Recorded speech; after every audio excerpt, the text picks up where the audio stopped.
Hello friends, welcome to Arshi's kitchen.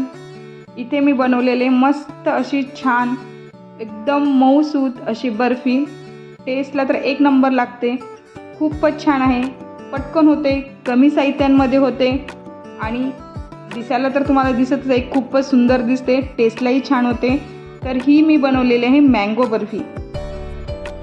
तर आंबा बर्फी बनवण्यासाठी मी इथे घेतलेले 2 आंबे, त्याचं गर काढून घ्यायचं आहे। 1 बाउल झालेलं आहे गर, त्याच्यामध्ये मी घातलेले अर्धा कप मिल्क पावडर, ते दोन्ही मिक्सरला लावून घ्यायचे आणि ही मिक्सर लावून घेतलेली पेस्ट जी आहे ती आपण 2 चमचे तुपावर परतणार आहोत।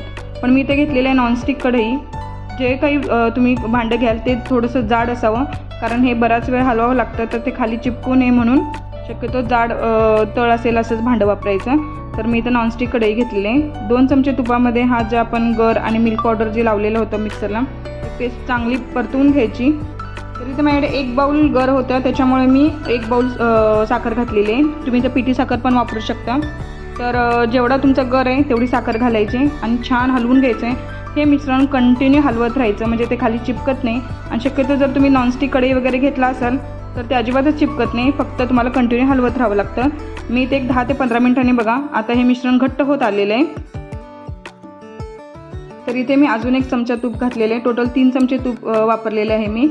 एकदम छान तुपामुळे टेस्ट पण छान येते आणि बर्फी जास्त दिवस टिकतेही। तर छान असं मी परतवून घेते आणि जेव्हा हे मिश्रण कढईला चिपकत नाही किंवा असा गोळा तयार होतो, त्यावेळी समजायचं की आपलं मिश्रण तयार आहे। मी ते एका ताटीला तूप लावून घेतलेलं आहे, त्याच्यावर हे मिश्रण छान पसरवून घ्यायचं। गरम आहे तोपर्यंतच पसरवून घ्यायचं, तर जर थंड होईल तसं ते पसरलं जात नाही। ह्या बर्फीमध्ये तुम्ही जर तुमच्याकडे मिल्क पावडर नसेल तर दूध आटवून पण टाकू शकता किंवा नारळाचा किस पण टाकू शकता, तुम्हाला जसं आवडेल तसं। पण फक्त ज्यांना आंबा बर्फीच फक्त खायची आहे, आंब्याचीच टेस्ट हवे, त्यांनी फक्त हे असं मिल्क पावडर टाकून केलं तर खूपच छान होते। तर इथं आता मी पसरवून घेतलेले आहे, त्याच्यावर तुम्हाला जे ड्रायफ्रूट्स आवडतं ड्रायफ्रूट्स टाका। इथं मी पिस्त्याचे काप आणि थोडंसं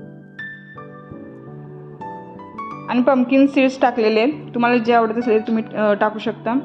तर खूप छान अशी बर्फी होते ही, तुम्ही नक्की ट्राय करा। आणि तुम्हाला आवडली असेल ही रेसिपी तर नक्की लाईक, शेअर आणि सबस्क्राईब करा। तर इथे मी एक थोड्या वेळाने जेव्हा बर्फी थोडीशी गार होते तेव्हाच कट करून घ्यायचं, म्हणजे जेव्हा पूर्ण थंड झाल्यानंतर तुम्हाला हे कट करायला प्रॉब्लेम येणार नाही। तर इथे मस्त अशी तयार आहे आंबा बर्फी, एकदम छान होते, तुम्ही करून बघा। तुम्हाला आवडली तर लाईक, शेअर आणि सबस्क्राईब नक्की करा। तर एकदम सॉफ्ट, टेस्टी आणि मस्त अशी आंबा बर्फी तयार आहे।